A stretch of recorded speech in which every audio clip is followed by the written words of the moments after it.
Hi NLCS. Today we had the pleasure to interview the first Omani woman to summit Mount Everest. She's an inspiration to a lot of people, and we had the pleasure to meet with her today. Welcome. Thank you for having me, and I'm happy also to meet all of you.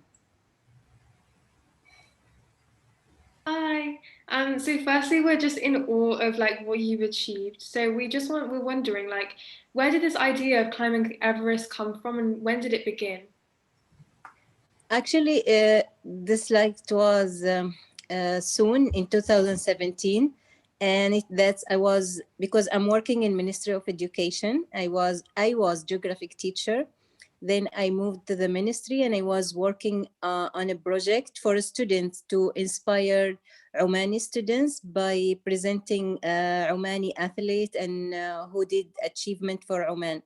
So I met the first Omani man who climbed Mount Everest in 2009.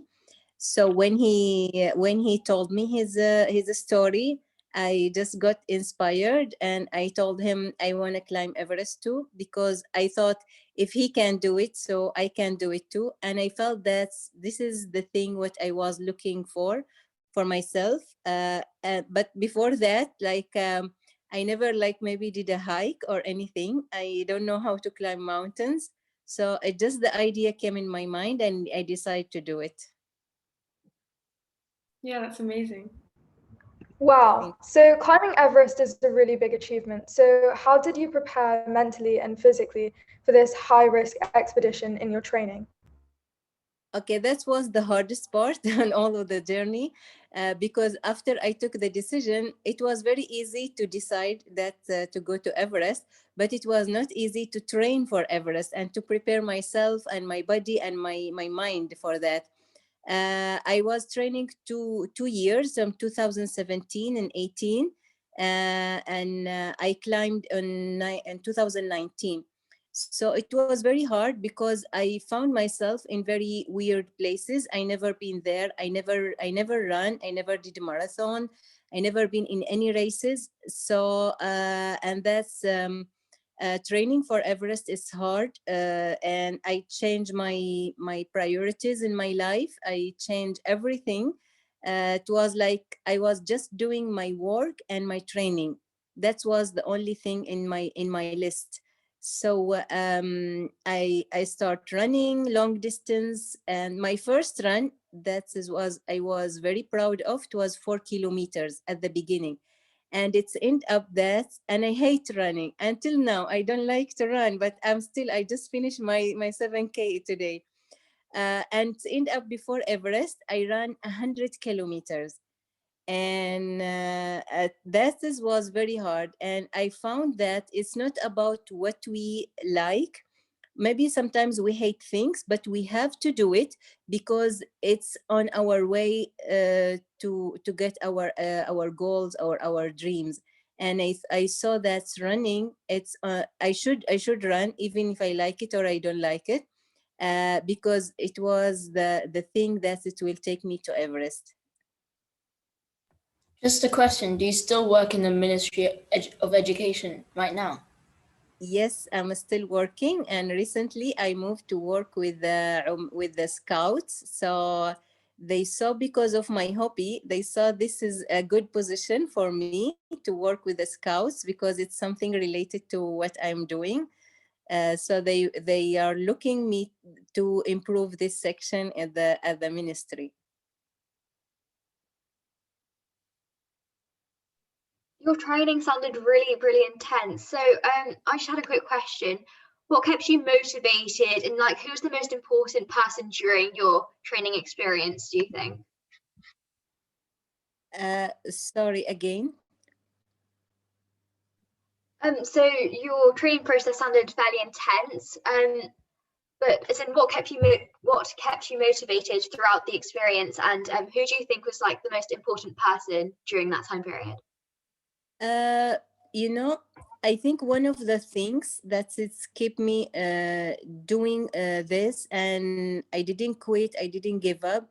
That's because from the first day I decide that I want to do Everest. I saw myself on top of the world with my Romani flag. And that's exactly the image in my mind from the first day in 2017. It's became a real photo for myself. And the other thing that's because I kept my dream as a secret. Nobody knows that I was training for Everest. I didn't tell anyone at all, only me and my coach, who is the same, his late Omani person who climbed Everest. He was training me, but nobody knows that I was doing this for Everest. So to keep your dream secret, sometimes it's help you to motivate yourself, and that it's help you that you don't need any other person or any other people to motivate you or to encourage you to do what you want. It's like you depend on yourself to motivate yourself, and was very helpful for me. So obviously, there's a lot of challenges climbing Mount Everest, like crossing the death zone at 8,000 meters, and that's where the oxygen is no longer sufficient for humans. How did you combat these challenges of illness that you might have experienced and hallucinations and stuff? This was the thing was scared me on Everest when I was there. We stayed on at the mountain like for 15 days, almost 2 months. So it's not easy to live there for like long time. It's like you are sleeping all the days like on sleeping bag. It's cold every day. You are wearing same clothes for maybe 1 week. You are not showering. It's not easy to use toilet, all this stuff. And with all of these things, it's also you are living in a very high altitude. So it's like we are living in 5,000, above 5,000, and we are climbing up and down between the high camps also. For it's like, and was scary. And also I did it very slow because I knew myself that if I'll do it very slow in my way, I know that it will help me. And also, I was very calm. I was controlling my emotions. I was following the instructions that I have to eat well, I have to drink enough water. And if I felt when I feel something, I told my guide, and he guide me if I need to take medicines or anything. And when we are above 6,500 meters, we start using oxygen. So that's also, it was very helpful. So what do you think your riskiest encounter was whilst kind of tackling Mount Everest? The most risk? I think it's risky all the way. You want to climb mountains. There is a risk in everywhere, even here in Oman. Like if I want to go for a hike, maybe it's only 300 meters. There is a risk. But the thing that we should not underestimate any of what we are doing when we are climbing. Uh, of course, we should be feeling confidence in ourselves and what we are doing, how we are using our gears. But the thing also not to underestimate anything, and thus it will keep us very focused all the way up and down. And also, I think it's all risky, but the most risky thing, that's because we cannot control it. If we'll start feeling sick because of altitude sickness, sometimes we cannot control those things, and the only way to feel better to go down. So obviously reaching the summit is just amazing, but what were the conditions like? What were the conditions like there on the summit? Was it polluted? Was it crowded? It was very crowded up there because the window. Because all the climbers, they are waiting for a good weather to climb. So weather it allowed us to climb maybe for I think 3 or 4 days only. So all the climbers, they pushed to the summit at the same time. It was very crowded, and when we started at the summit night, I think we passed around 60 climbers at the same time, That's scary me, because like our Sherpa, they just ask us to continue moving, and we are just keep passing all the other climbers, because if we stand up on the queue waiting others, we'll be freezing there, because it was very cold and it was a bit windy. We were lucky, the weather was very good, but still if we'll keep just standing not moving, we will feel cold. As we are moving, we will feel warm in our bodies. Also, this must be really hard to describe, but how did you feel when you summited Everest? Like, what went through your head?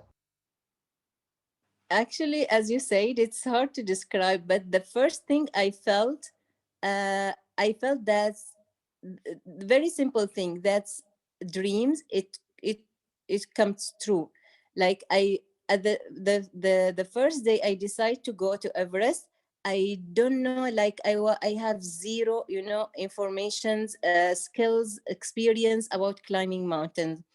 And in 2 years, that's a dream became true. And I summited Everest and I became first Omani. So I felt the happiness, the happiness after you deserve something. It's like, as you students, if you will work hard, you will study, so you will feel you deserve to be success. You deserve to get an a good marks, or to move to next grade with a good levels. So I felt the same thing, like the pure happiness after you doing just a hard job, and then you deserve what will come later. So that was very happy moment. I felt that like on the top of the world. I was looking to the to the sky. I was looking to the clouds there. I was like, it was amazing, like like I felt that's my biggest dream, I think, in my life. Also, I just wanted to ask, were there any tips your Sherpa gave you? What were like some the biggest tips that he gave you?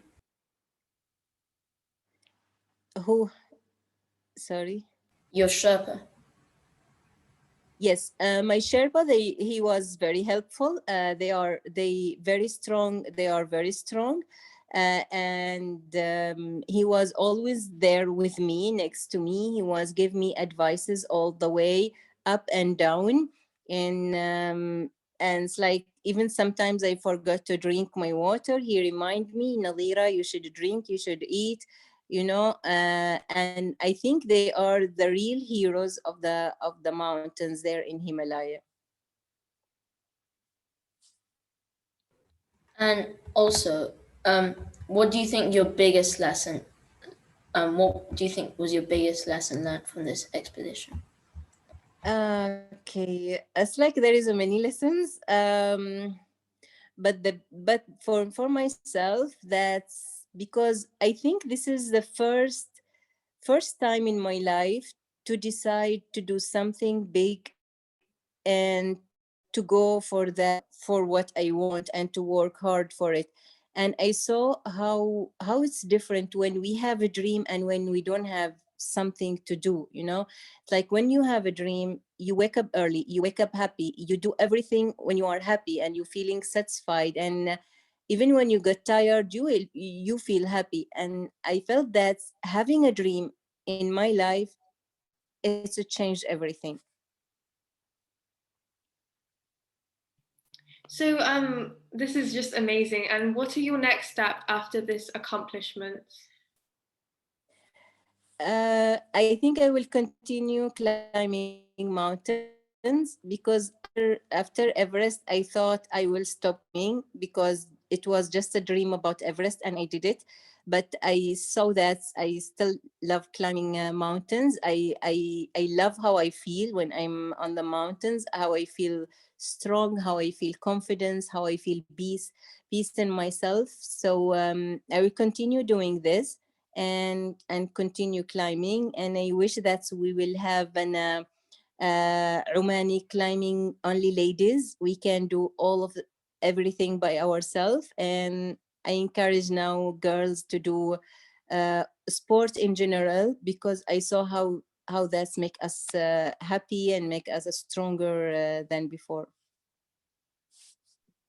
So building on that, as someone who loves the outdoors, how have you dealt with the pandemic and lockdown? Have you like maintained your training and your running and exercising and like achieving your goals for your future?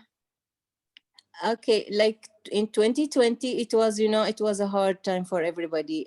So I decided to continue my training even at house. So it's like to keep like, improving my skills, like how on the technique way. I have my gears and the rope, and I use one of my ropes from the top of or the roof from my home and down. So even my mom, she was upset about that, but I keep like coming up and down with my ropes and on our in our house from the roof and down. And I kept like training at home as I can, because I said if I want to be on shape, I want to keep my my all my skills and everything at the same level as I can. And that's it helped me, because I just came from Himalaya, and I climb one of the mountains there. It's called Amadablam. And how I worked during the pandemic, it's helped me to prepare myself for this recent the mountain I climbed recently. And also, how is it like the way down? Because not many people talk about how it's like. Obviously, there's a lot of adrenaline and accomplishment. Okay, good question. Actually, it's going down. It's more dangerous sometimes than climbing up. Why? Because when we are going down, it's like you will be more exhausted when you are climbing up. You will be less focusing what you are doing, and also it's going down because it's a steep. Also, it's also dangerous.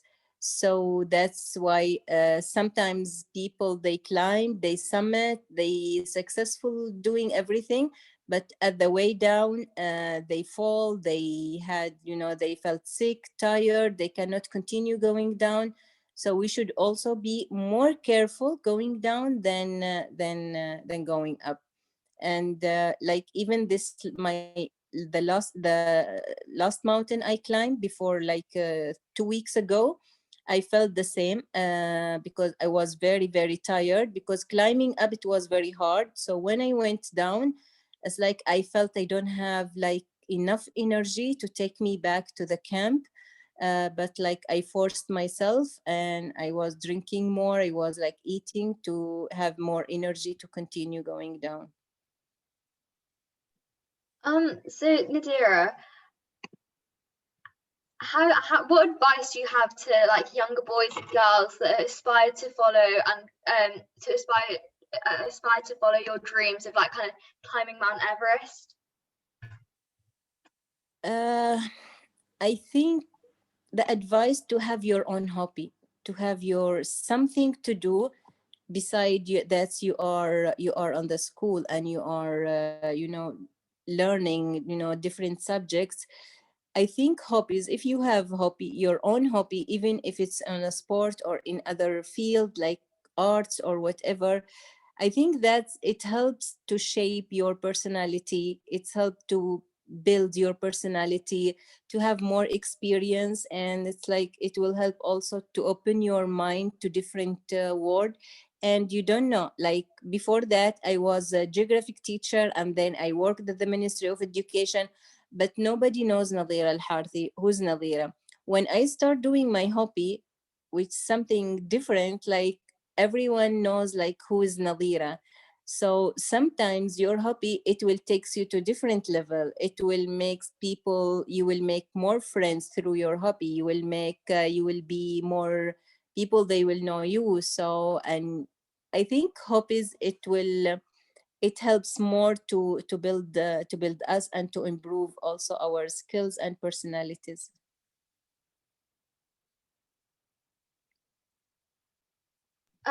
So you kind of mentioned this previously on how you want to kind of promote climbing to women. How do you think we can promote it to women, like in the Middle East and more in Eastern cultures? I think there is maybe a bit of challenges on that, because our community is a bit, uh, it's not that acceptable that women's they go outdoor and they doing different sports, even running. Like before, 4 years ago, it was not acceptable even in my family to go outdoor and run. There's like, why you're not running indoor on the treadmill or at the gym? So now it's become very normal. Because why? Because they saw that I'm serious on what I'm doing, and this is something I love, and this is something I want to do it, so they respect now what I'm doing. So now I hope that all women who they have who they want to do this kind of sport outdoor, so they be more professional on what they are doing, they be more serious, they are looking to improve themselves. And I think this is way how they will let their community or their families to accept that. And I wish also that to be a bigger community in Middle East, who they are climbing, even they are rock climbing or mountaineering or whatever. Because I think the environment here, especially in Oman, it's allowed us. We have like mountains and everywhere, and this is it's like very easy to be on the mountain or to start climbing. So maybe with the time, I think we'll see maybe youngsters they are starting to doing this, especially girls. I'm looking that's more for girls, because I saw that I think they have more opportunities than us.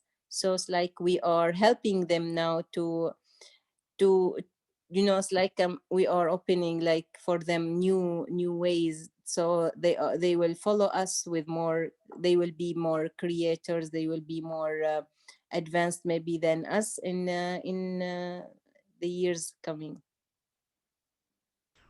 So, on behalf of NLCS, thank you so much, Nadhira, for sharing your time with us and your inspirational story. And we hope you can achieve many more accomplishments like this. Thank you very much for having me, and I'm happy that we're chatting today about this. And I hope also to see one of you somewhere. You will climb your own Everest. You don't know what will be, but I wish to see about your achievements soon. Thank you so much. Thank you, Nadhira. Thank It's you. Thank you.